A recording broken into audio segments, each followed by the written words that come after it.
ও আমার নয়ন যুবকের ভাইয়েরা, ও আমার তরুণেরা, ও আমার আব্বাজিরা, কানটা খাড়া করে শুনে রেখে দাও, জেনে রেখে দাও।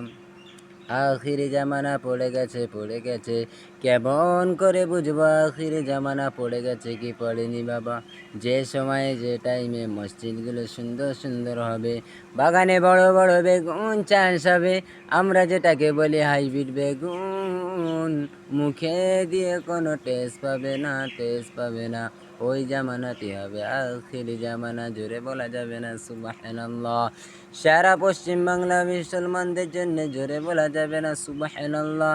ও আমার সোনা মানিকেরা, ও আমার মুরব্বীগণেরা, কানটা খাড়া করে শুনে রেখে দাও, জেনে রেখে দাও।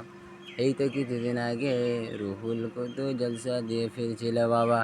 হঠাৎ কিছু হিন্দুদের স্কুটি লোকদের জিজ্ঞাসা করছে, হুজুর কোথায় গিয়েছিলে? তোমাকে মারবো না, মারবো না, তোমাকে ছেড়ে দেবো যদি একটা কথার উত্তর দিতে পারো। তোমাকে মারবো না, মারবো না, তোমাকে ছেড়ে দেবো। রুহুল কুদ্দুস বলল, কি কথা বলে? হিন্দু জিন্দাবাদ, মুসলমান মুর্দাবাদ। এই কথা যদি বলো, তোমাকে মারবো না, মারবো না, তোমাকে ছেড়ে দেবো।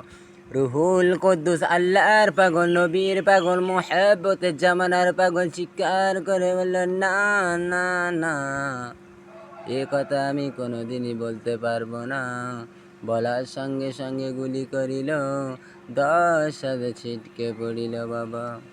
হঠাৎ এমন সময় পশ্চিমবাংলার মুখ্যমন্ত্রী মমতা ব্যানার্জি চলে এসেছে বাবা। মুসলমানদের ধরা আছে, হিন্দুদের সব ঘরে আটকানো।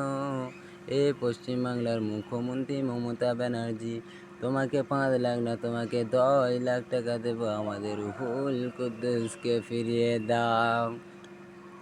রুহুল কুদ্দুস চলে গেল আমাদের ছেড়ে, এই বৃহস্পতিবার ভোরে, এই বৃহস্পতিবার ভোরে।